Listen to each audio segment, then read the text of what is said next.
Hi girls, next we are going to see about error analysis. There are two types of error analysis: absolute error, and the next is mean absolute error, and the third one is relative error.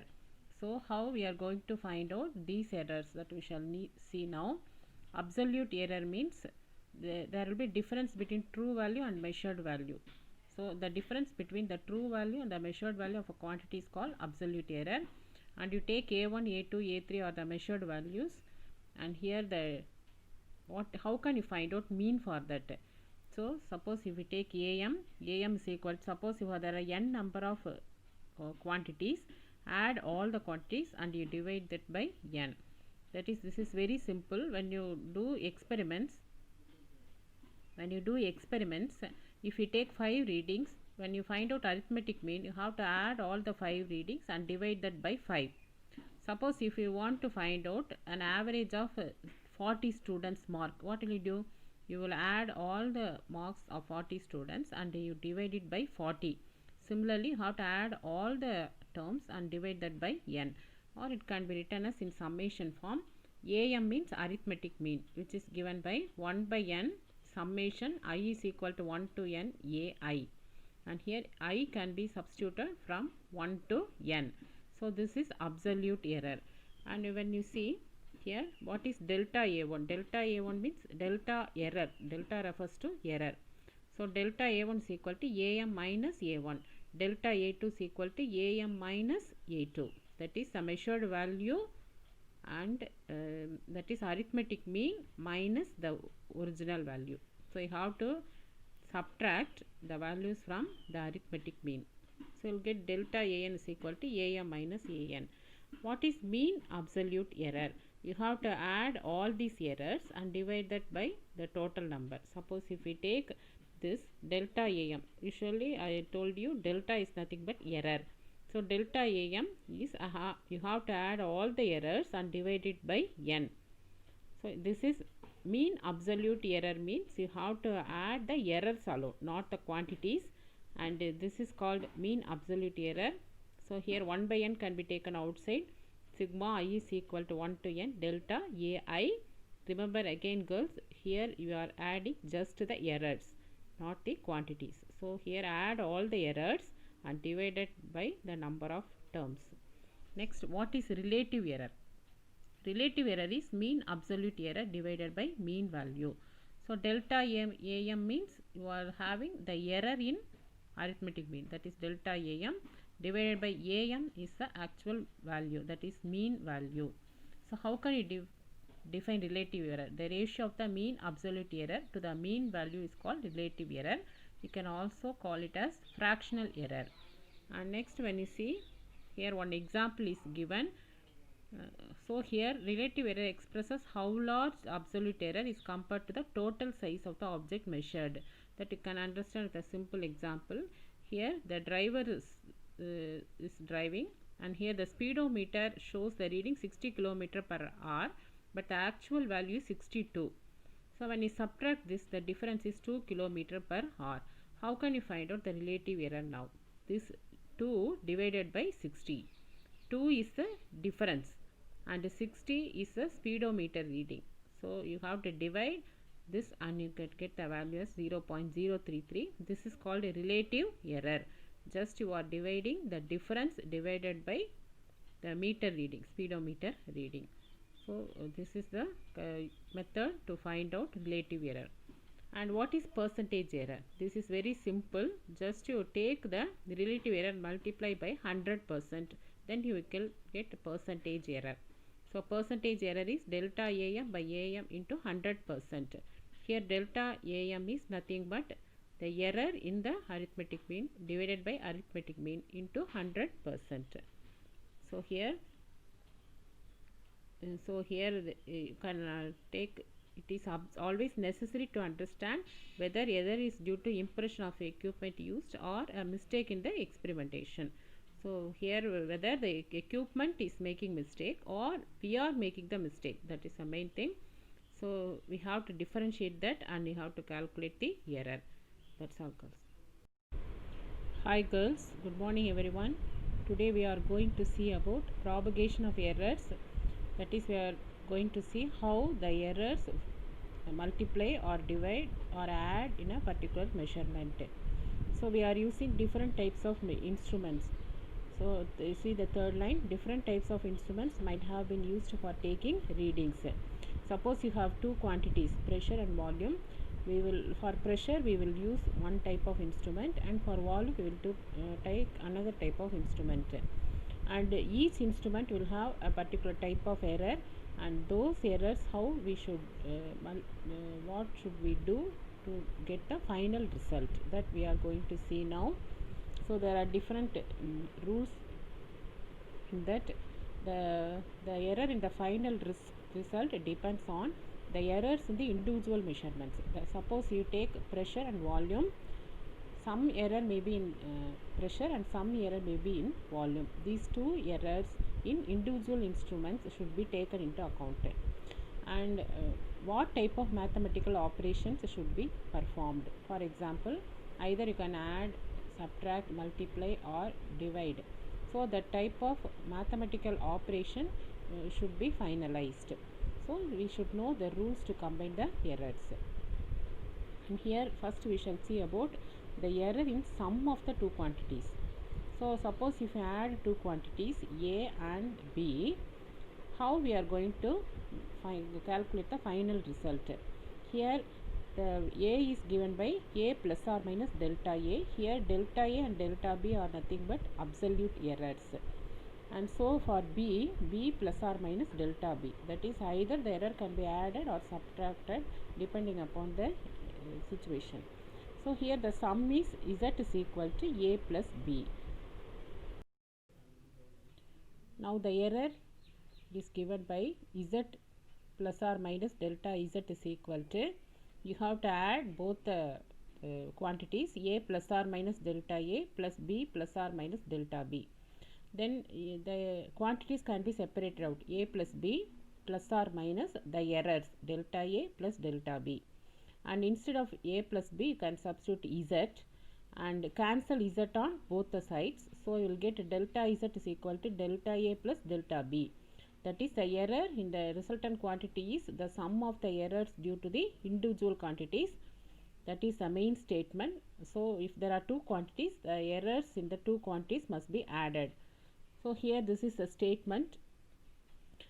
The maximum possible error in the sum of two quantities is equal to the sum of the absolute errors in the individual quantities. That is the main statement.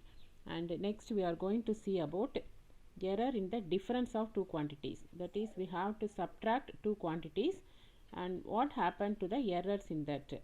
And so here A is given by A plus or minus delta A and B is given by B plus or minus delta B. And here since we are considering the subtraction here, Z is equal to A minus B.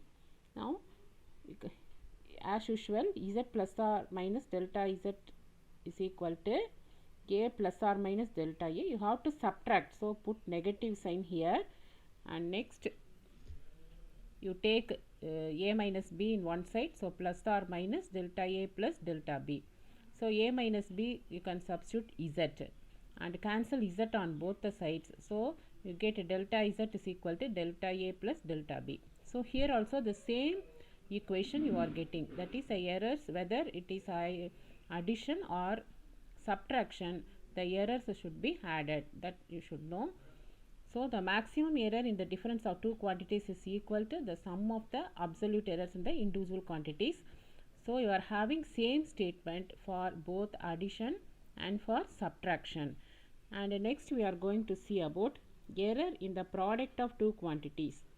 So here you take two quantities A and B, and what about Z? Z is equal to AB. So the error now can be calculated as Z plus or minus delta Z is equal to, you have to multiply both A and B with the error, and you have to multiply A plus or minus delta A into B plus or minus delta B. So you will get the expression like this, and here dividing both LHS and RHS by Z. So you will get Z is cancelled, so 1, that is Z by Z becomes 1, So 1 plus or minus delta z by z is equal to 1 plus or minus and you write b RHS by AB. We are dividing LHS by Z whereas RHS by AB. So you get the expression like this, and here 1 and 1 both the sides get cancelled, and you can leave the last term because it is very small, because delta A is very small, delta B is also small.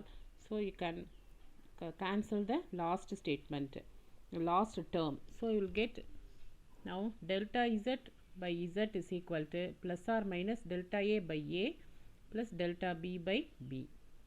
So how can you give the statement here? So here, since it is in fraction, the maximum fractional error in the product of two quantities is equal to the sum of the fractional errors in the individual quantities. Here also you have to add the fractional error. Here delta A by A is fractional error in the first A quantity, and delta B by B is a fractional error in the second quantity. So these two fractional errors should be added to get the final maximum fractional error. That is the meaning of this statement. So we have seen in addition, subtraction and product what is going to be the final error. Next we are going to see about error in the division or quotient of two quantities. Either you can call it as division or quotient. And so here what is the quotient? Z is equal to A by B. That is, you are dividing both the quantities, and with errors you can write this as Z plus or minus delta Z is equal to, you divide both the quantities, and A can be taken outside and here B can be taken outside. If you take any quantity outside, you should divide each and every term inside the bracket with the same quantity. That is, A is taken outside, so divide each and every term within the bracket by A. So you will get this statement. Now this new denominator can be taken upside, so you can get 1 plus or minus delta B by B. The power will be changed as plus 1 to minus 1, and using expansion, binomial expansion, this minus 1 can be added to the second term. So plus or minus will become minus plus. So the last term will become as 1 minus plus into delta B by B, and you have to divide both the sides by Z.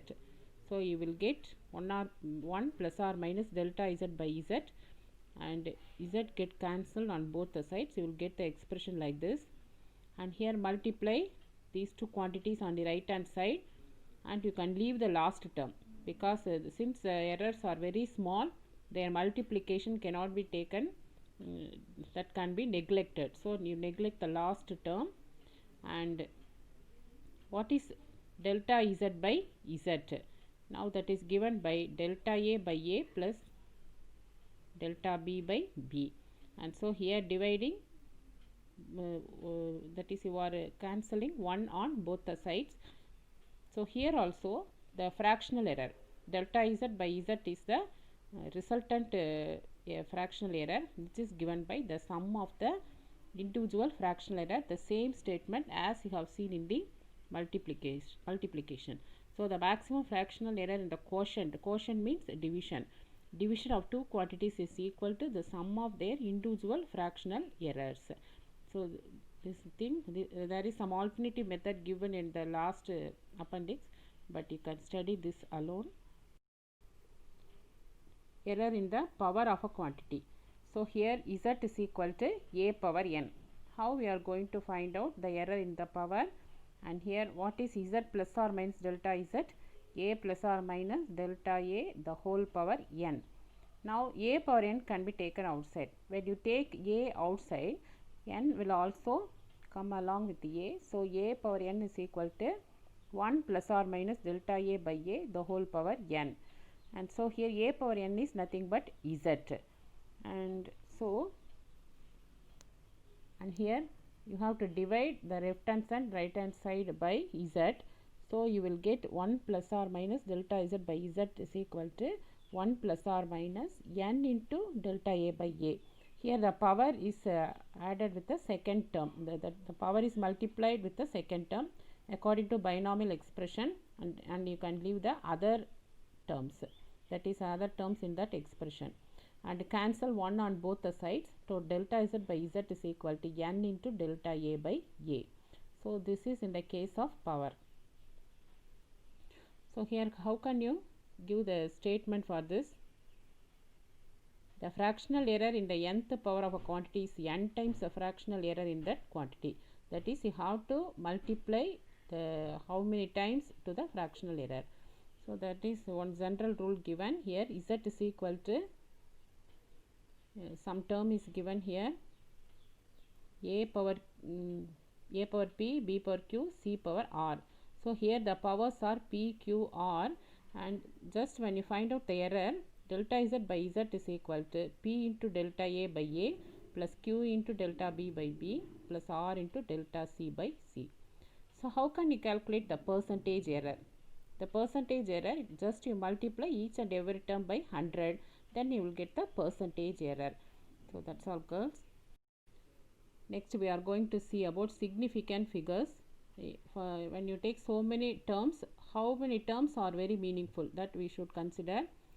So he see the line, we are reasonably sure of having counter in making a measurement are called significant figures. Or when you see the particular definition, the digits that are known reliably plus the first uncertain digit are known as significant figures or significant digits.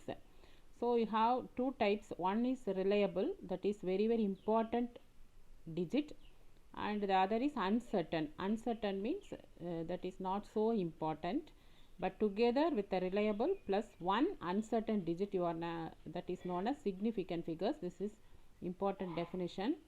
And here you see this example, 6.67 into 10 power minus 11 Newton meter square kg power minus 2. This is gravitational constant. And when you see here, 6 and 6 are reliable.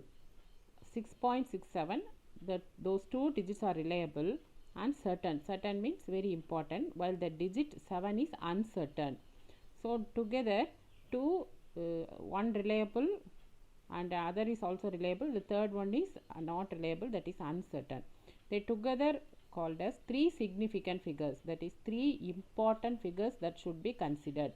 Significant means very important, and there are certain rules to be followed that we shall see later. And here when you see this example, you can understand clearly. And here the first you are having 4, you can leave the trailing zeros. Trailing zeros means following zeros. So here the significant figure is 4, and for the second one the significant figure is 1. If you have decimal point, you have to leave this. There is some error in that, you can leave that.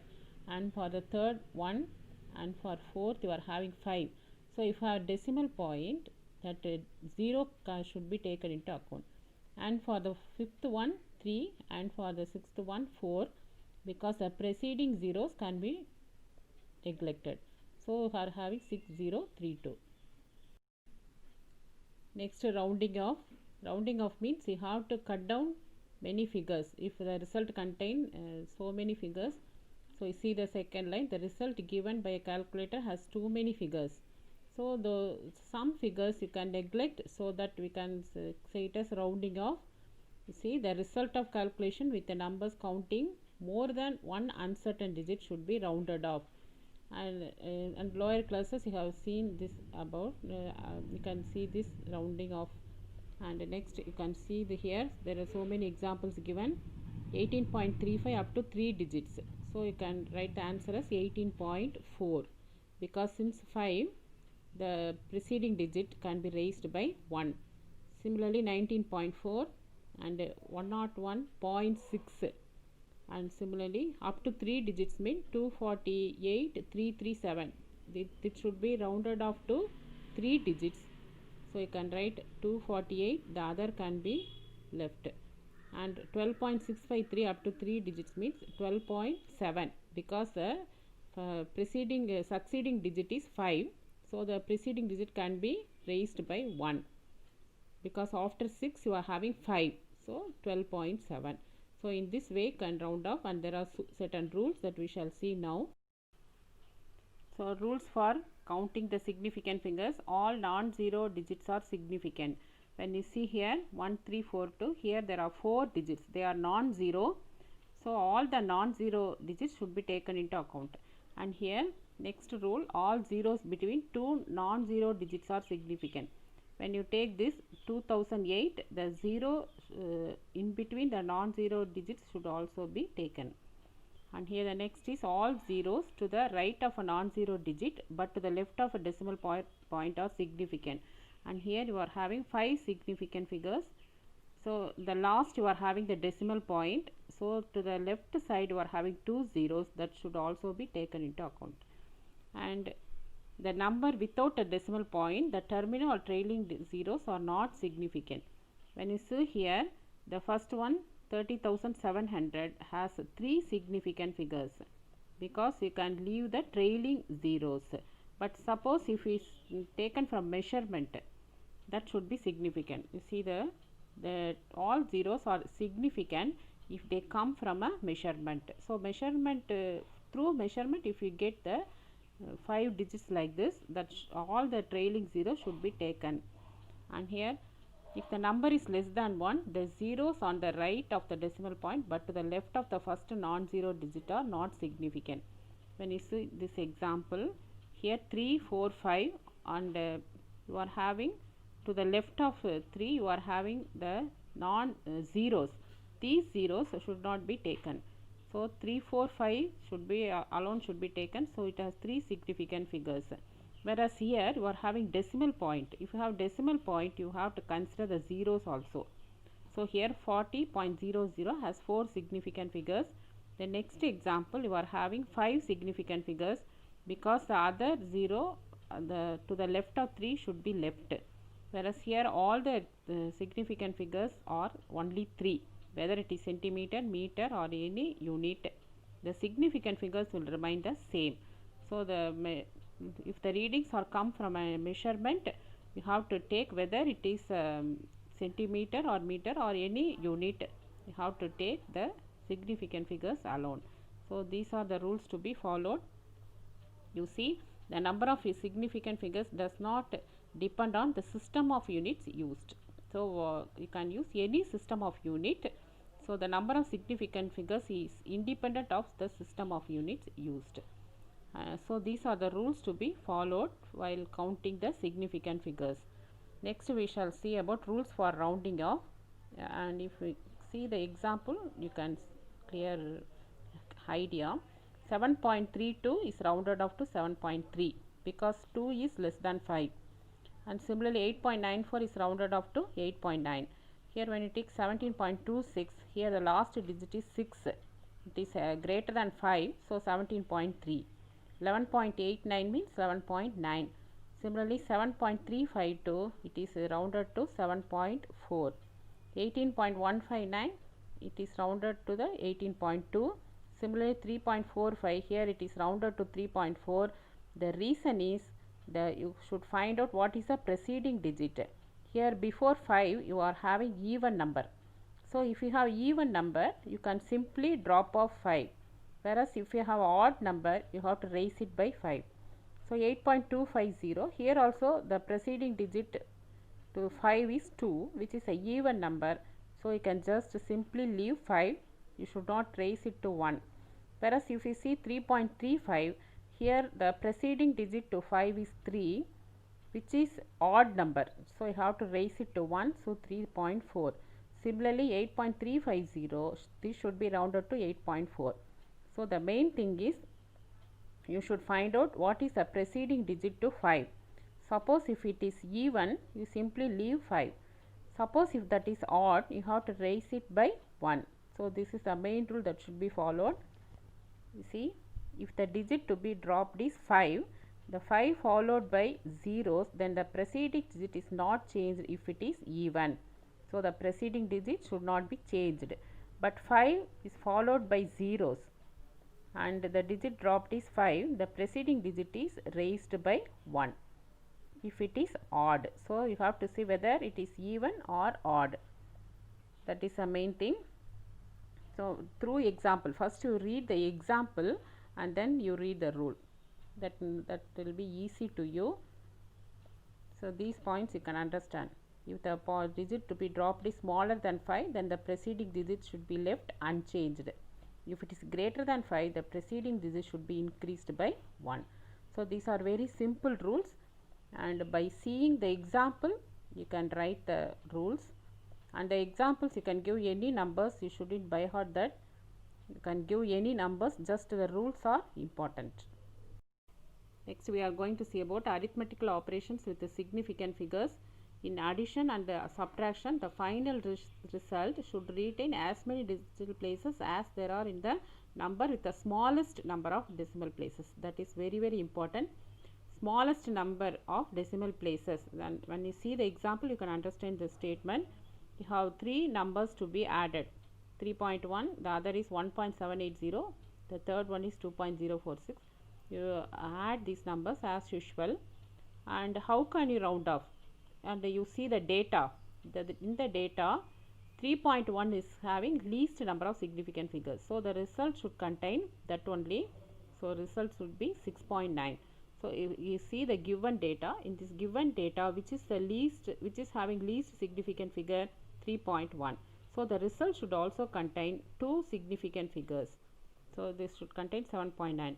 Similarly, when you see here, you have to subtract, and you subtract as usual, and in this the least number of significant figures is 3, and so the answer should contain 3 digits. After the, you have to consider about decimal point here, because in subtraction here the first digit is 12.637, and here after the decimal point you are having 3 digits, and in the second term after the decimal point you are having 2 digits. So the result should contain 2 digits after the decimal point. So 10.22. And in multiplication and division, the original number should also contain the smallest number of significant figures. When you see here 1.21 multiplied by 36.72, here which is smallest significant figure? 1.21. So the answer should contain 3 significant figures. So you multiply as usual, and that should be rounded off to 44.4, because in the data you are having the least significant figure as 3. And here when you divide this also, which is having least significant figure, 1.2. So you divide as usual, and you have to round it off to 2 digits. So instead of 30.6, you should write that as 31, which is having 2 significant figures.